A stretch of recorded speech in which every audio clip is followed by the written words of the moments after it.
Charles, we discussed this story yesterday. Well, the school and the stories around it. The school is called the Life Preparatory School for Boys. It's located in Albany, Georgia. It's founded by a young gentleman named King Randall the First. And Uncover DC did a site visit and got a sense of what's happening there at the Life Preparatory School for Boys. It focuses on young black men and turning boys into into men, young boys into men. And also, it was in the news because unfortunately it suffered an attack. The school did. Vandals destroyed a number of areas of the school, ripped sinks out of the walls, and so on and so forth. And so there's been an effort afoot, of course, to make the school whole and keep King Randall's work going forward.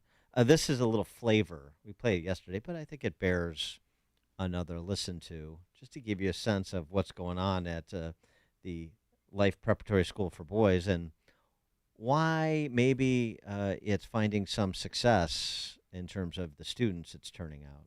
All 90s and above is what I expect for all your classwork, you understand? Yes, sir. I mean that all 90s and above, that's all I should see on your progress reports and your grades, you understand? Yes, sir. I'm creating an environment for all of you to have all A's in all your classes, got it? Yes, sir. I don't want to hear any excuses about it. You will have all A's. If you got an A in the class and he got a B, go fix him, you understand? Yes, sir. And that works for everybody. Everybody help each other with your classes. This is teamwork. Y'all do everything here as a team. You eat, sleep, and breathe as a team, you understand? Yes, sir. That's what I expect from all of you today. So today is your first day of class. I expect high energy, I expect high volume, and I expect you guys to be doing and completing your work. You understand? Yes, sir. You good? Yes, sir. You sure? Yes, sir.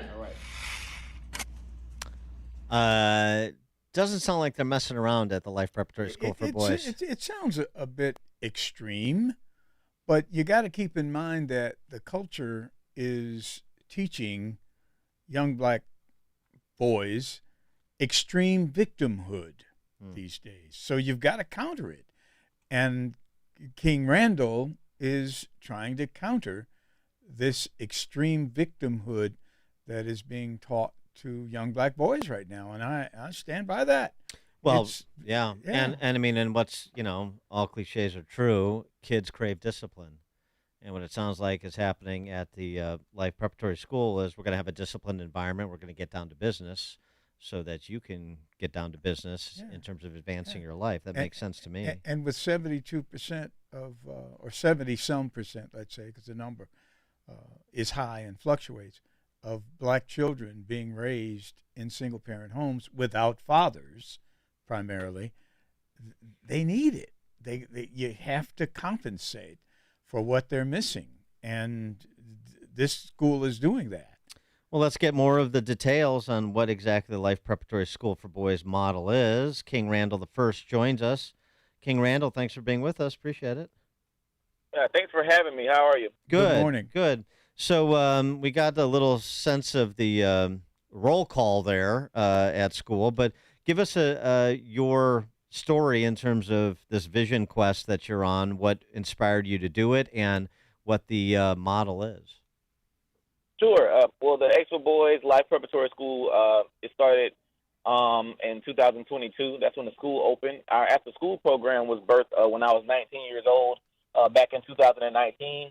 I started out teaching young men how to work on cars and work on houses, and also teaching them how to grow their own food and teaching them how to read. I started doing all these things because where we live in Albany, Georgia, is one of the poorest cities in the country. And a lot of our boys can't afford the true teaching that they need.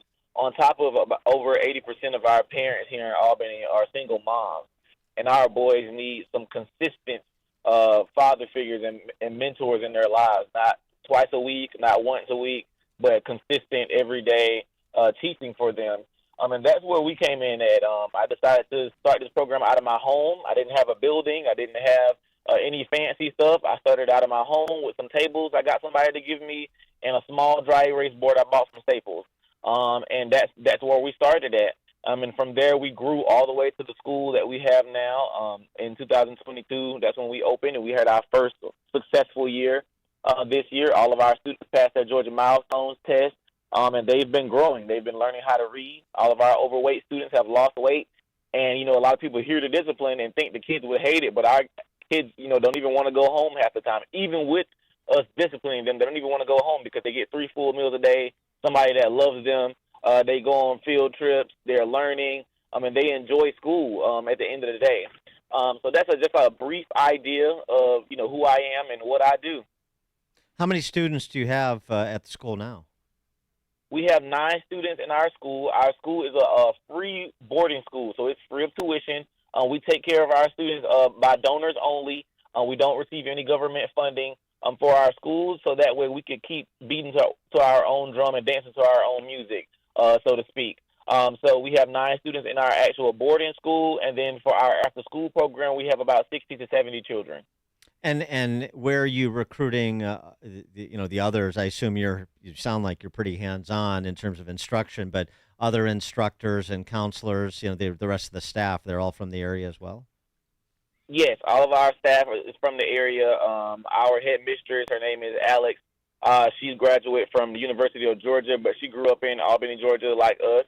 And also our other instructor is a classmate of mine.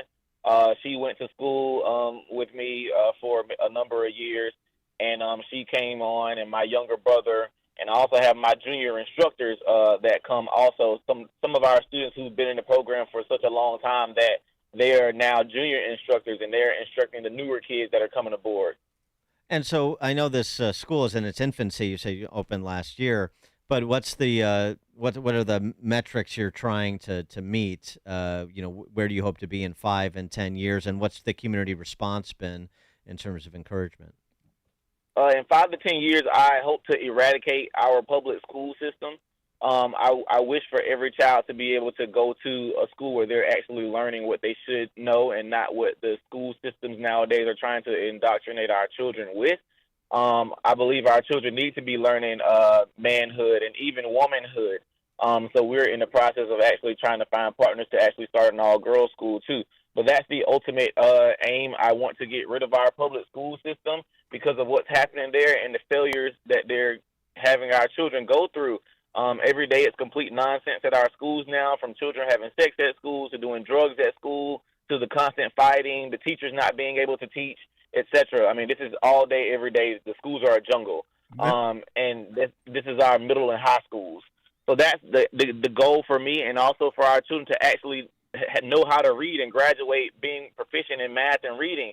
Our students are graduating here functionally illiterate. Only 19% of our students are graduating proficient in math, and just under 39% of our children are graduating proficient in reading. They're graduating high school not being able to read and write and do math, and we're expecting them to be upstanding citizens. Absolutely not. Our students are prepared not for life at all. Where's the pushback coming from?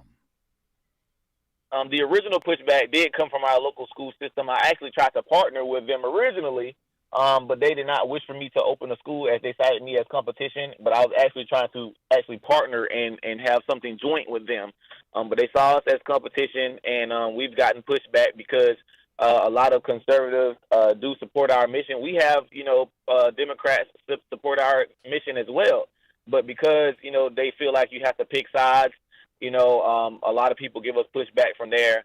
And, of course, I'm big on doing for self. Most people want to keep pumping funding into the public school system, and I just think that's crazy because we keep giving them millions of dollars every year. Our school system got $30 million last year, and these schools are still in trash. They look terrible. They're not renovating anything, and the kids aren't learning. The teachers are underpaid and understaffed and underserved, and it's just a lot, and the kids aren't able to learn. I mean, that's where we are. So I don't think it's smart to keep giving funding to the schools. Are the opponents black? Many of them? Yes, our superintendent is black. Most of the school board is black. Our city commission is black. Our fire marshals who did the inspections on our buildings are black, etc. Everybody is mostly black here. Our mayor is white, but he just got elected a couple of years ago. But for the most part, all of our pushback comes from people who look like me. I saw there were arrests made in the break-in that that was described in that Uncover DC story, as well as you posted online about it. So What's the situation there? You had to hold these alleged offenders at gunpoint until police arrived, and the damage done to the school, and what you're doing about it, how people can help. Sure. Yes, our students and I went to go play basketball at our school building, and one of our back windows was broken, and we entered the school and saw it completely destroyed. And if you want to go online and actually see the full story, at New Emerging King on all social media platforms.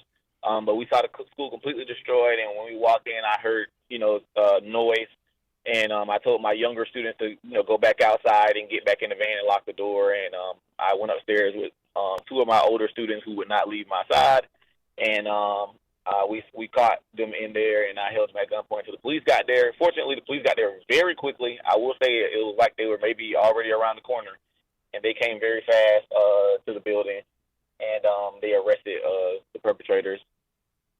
And by the way, what grades for the school here? These The school is students in what grades? sure. The school starts in sixth grade. We start all students in sixth grade, and they will grow with us all the way through high school. So our students from last year are going to the seventh grade, and then we're planning to take a few more sixth graders coming in. And so the students that went with you and they saw this with you and they saw the assailants.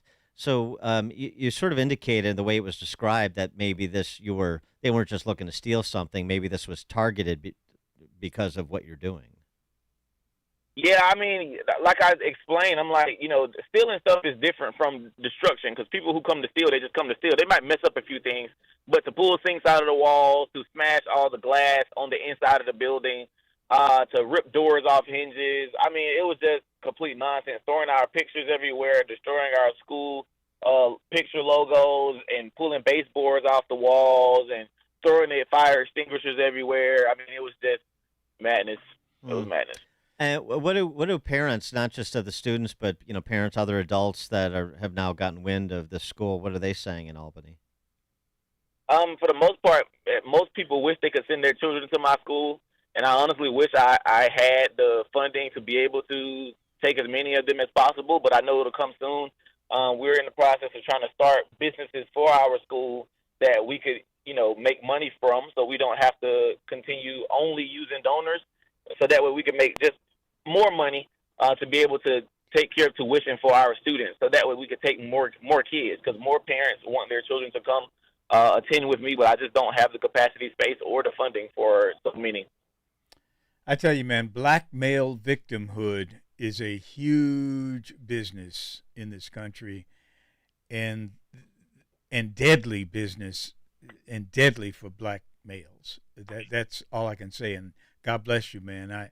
I hope that you're able to persevere, because there are a lot of people out to stop you who have been profiting on black male victimhood. And Absolutely. Yeah, God bless you. All right, King Randall. So where can people? I'm looking at. I clicked the link on your Twitter profile to at the X for Boys. Is that where people should donate if they want to support your school and your efforts?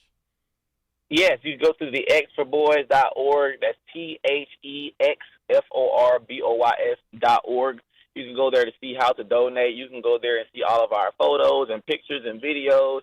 You can go there to reach me via email. And we don't just have, where you have to donate monetary funds. You could give on the Amazon wish list. You could send the boys letters. Whatever you like to do, we have a way for you to be able to reach out to us and help. All right, King Randall the First. He's a community shifter, as he described himself, founder of the Life Preparatory School for Boys in Albany, Georgia. Again, the xforboys.org is where you can support and communicate. King Randall, thanks so much for joining us. Godspeed with the work that you're doing down there. Thank you for having me. All right, and he joined us on the Turnkey.pro answer line. There's only one radio show in Chicago talking about today's biggest stories and telling you what they really mean. That show is this one, Chicago's Morning Answer on AM 560, The Answer. The debt ceiling crisis has come to a head. The administration is doing its best to force more government spending. They've reached a settlement to get the deal done for now, but our national debt continues to skyrocket. How are you protecting your savings? Times like these are when concerned savers like me turn to gold. It's really smart to do so, and I, like thousands of similar-minded people, buy my gold from Birch Gold. Birch Gold